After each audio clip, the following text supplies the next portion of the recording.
नमस्कार मंडळी. कोबी म्हटल्यावरती नाक मुरडणारे बरेच जणच तुम्हाला सापडतील.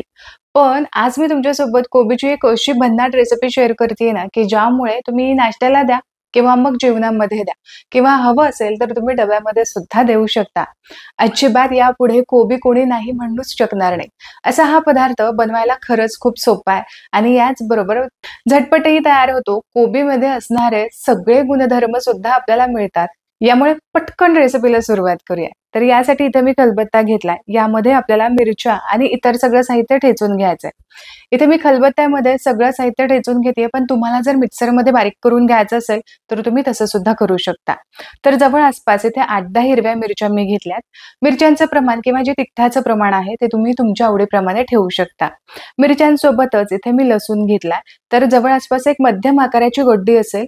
तर आता यासोबतच 1 इंच आल्याचा तुकडा सुद्धा घेतलाय आणि यामध्ये आवर्जून घालायचं ते म्हणजे धने किंवा धन्याची पावडर तुम्ही नंतर यामध्ये वापरली तरी सुद्धा चालू शकतं.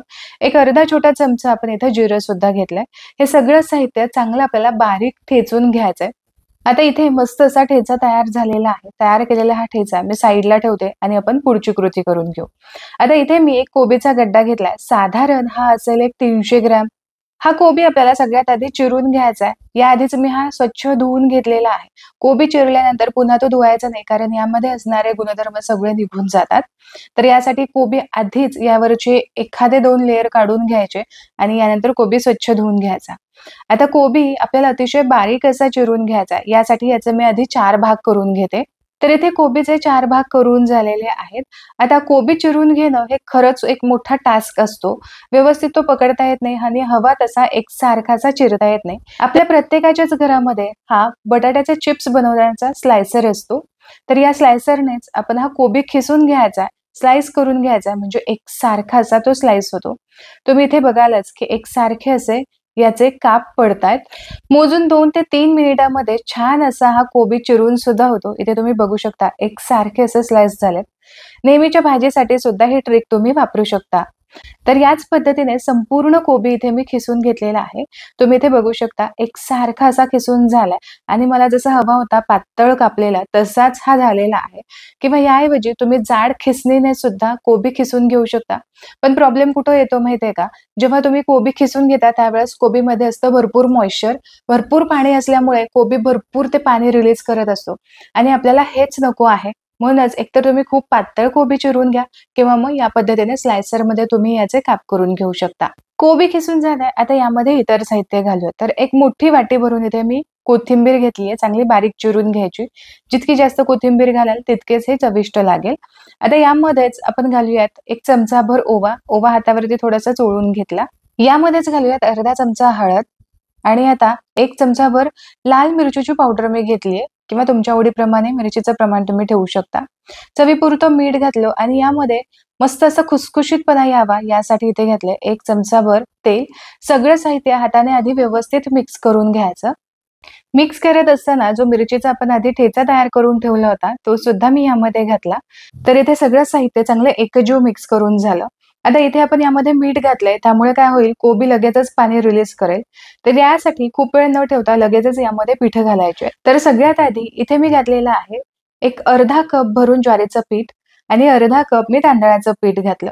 आधी घातलेली ही पीठं व्यवस्थित कोबीमध्ये मिक्स करून घेऊयात आणि जर लागलंच तर आपण यामध्ये बेसन वाढवणार आहोत. इथे आपल्याला अजिबात पाण्याचा वापर करायचा नाहीये. जितका कमी तुम्ही पाण्याचा वापर कराल तितकाच हा पदार्थ अतिशय खुसखुशीत असा तयार होतो. आता थोडंसं मिश्रण मी मिक्स करून घेतलं. ओलसर हे मला वाटलं. आता यामध्ये थोडं थोडं करत आपण बेसन वाढवूयात, म्हणजे अगदी व्यवस्थित अशी कन्सिस्टन्सी येईल आणि परफेक्ट असा डो सुद्धा आपल्याला मळता येईल. जसं जसं तुम्ही मळत जाल तसं तसं कोबी पाणी रिलीज करेल आणि या पाण्यामध्येच व्यवस्थित असा डो तयार होतो.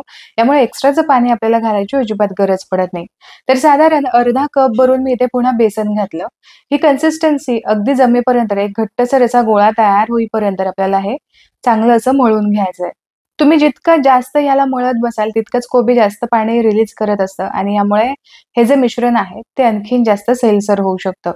आता हे मिश्रण असंच न ठेवता लगेचच आपल्याला हे थापून घ्यायचंय. जितका वेळ तुम्ही जास्त ठेवाल तितकंच हे सैलसर होऊन जाईल. इथे मी हे ढोकळ्याचं भांडं घेतलंय, त्याला तेल लावून घेतलंय किंवा याऐवजी तुम्ही जी वाफवण्याची चाळण असते ती सुद्धा घेतली तरी सुद्धा चालेल.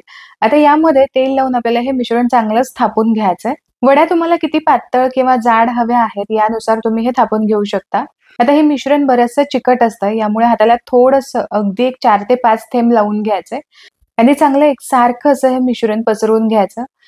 तेल लावल्यामुळे हे मिश्रण हाताला अजिबात चिकटत नाही आणि यामुळे हे मिश्रण एकसारखं अगदी व्यवस्थित असं आपल्याला पसरवता येतं. एकाच थाळीमध्ये संपूर्ण मिश्रण हे थापून झालेलं आहे. आता हे आपल्याला वाफवून घ्यायचंय. यासाठी स्टीमरमध्ये आधीच मी पाणी गरम करण्यासाठी ठेवलं होतं. पाणी चांगलं गरम झालं की यामध्येच आपल्याला हे स्टँड ठेवायचंय. आवडत असेल तर यावरती थोडेसे तीळ घाला, म्हणजे दिसायला हे अगदी मस्त असे दिसतात. यावरती झाकण ठेवूयात आणि 15 ते 20 मिनिटांसाठी वड्या चांगल्याच वाफवून घेऊयात. 20 मिनिटांसाठी वड्यांचं हे मिश्रण मी वाफवून घेतलं. यानंतर एक 10 ते 15 मिनिटांसाठी हे असंच मी झाकून ठेवलं होतं. आता तुम्ही इथे बघू शकता परफेक्ट अशा वड्या वाफवल्या गेलेल्या आहेत. हाताला अजिबात हे मिश्रण चिकटत नाहीये. आता जसं-जसं या वड्यांचं हे मिश्रण थंड होईल ना, तसं-तसं हे आपोआप कडा सोडायला सुरुवात करतं. यामुळे आपल्याला खूप जास्त मेहनत सुद्धा करावी लागत नाही. यामुळेच मिश्रण गरम असताना अजिबात काढायचा प्रयत्न करू नका. पूर्ण थंड झाल्यावर हे आपोआप भांड्यापासून वेगळं होतं. आता ज्या वड्या आहेत ते तुम्ही तुमच्या आवडीप्रमाणे साईज छोटी-मोठी ठेवू शकता. इथे अगदी छोटे-छोटे मी बाईट्स प्रमाणे कट करून घेणार आहे, की जेणेकरून खायलाही अतिशय सोपे पडतील किंवा मग नाश्त्यामध्ये द्यायचे असतील, तर एक छोटी प्लेट भरून जरी तुम्ही या वड्या दिल्यात, तरी त्या अतिशय खमंग लागतात. आपण इथे कमीत कमी तेलाचा आज वापर करणार आहोत. यासाठीच या वड्या तळण्याची एक छान अशी प्रोसेस तुम्हाला मी सांगणार आहे. वड्या इथे कट करून झालेल्या आहेत. आता या थाळीपासून आपण वेगळ्या करून पाहू. तर तुम्ही इथे बघू शकता अगदी परफेक्ट अशा ह्या वड्या चौकोनी आकारामध्ये कट झाल्यात आणि दिसायला सुद्धा अतिशय सुरेख दिसतायत. मोठ्या-मोठ्या वड्यांपेक्षा असे छोटे-छोटे क्यूब असतील तर हे मस्त तोंडामध्ये टाकायला बरे पडतात आणि मुलांना नेहमीपेक्षा थोडंसं असं वेगळं काहीतरी दिसलं की अगदी आवडीने सुद्धा खातात. यातल्या निम्म्या वड्या मी फ्रीजमध्ये स्टोअर करून ठेवणार आहे. जवळ आसपास 8 दिवस तरी हे फ्रीजमध्ये अतिशय व्यवस्थित राहतात. आता इथे बघा या वड्या अगदी सहज डिमोल्ड होत आहेत आणि किती परफेक्ट अशा ह्या वड्या तयार झालेल्या आहेत. चला, या सगळ्या वड्या आता आपण कशा कमीत कमी तेलामध्ये तळून घ्यायच्या हे बघूयात. या वड्यांना आपण खमंग अशी फोडणी देणार आहोत. यामुळे कमीत कमी तेलामध्ये सुद्धा या वड्या अतिशय रुचकर लागतील. आता इथे तेल गरम करण्यासाठी ठेवलंय. एक पळीभर इथे मी तेल घेतलं. तेलामध्ये पाव चमचा हिंग घातली. याचबरोबर जर आवडत असेल तर तुम्ही इथे जिरं वापरू शकता. इथे मी अर्धा चमचा मोहरी घेतली. सोबतच कढीपत्त्याची काही पानं घालायची आणि यामध्येच भरपूर तीळ घालायचं. साधारण एक मोठा चमचा भरून इथे मी तीळ घेतलेले आहेत.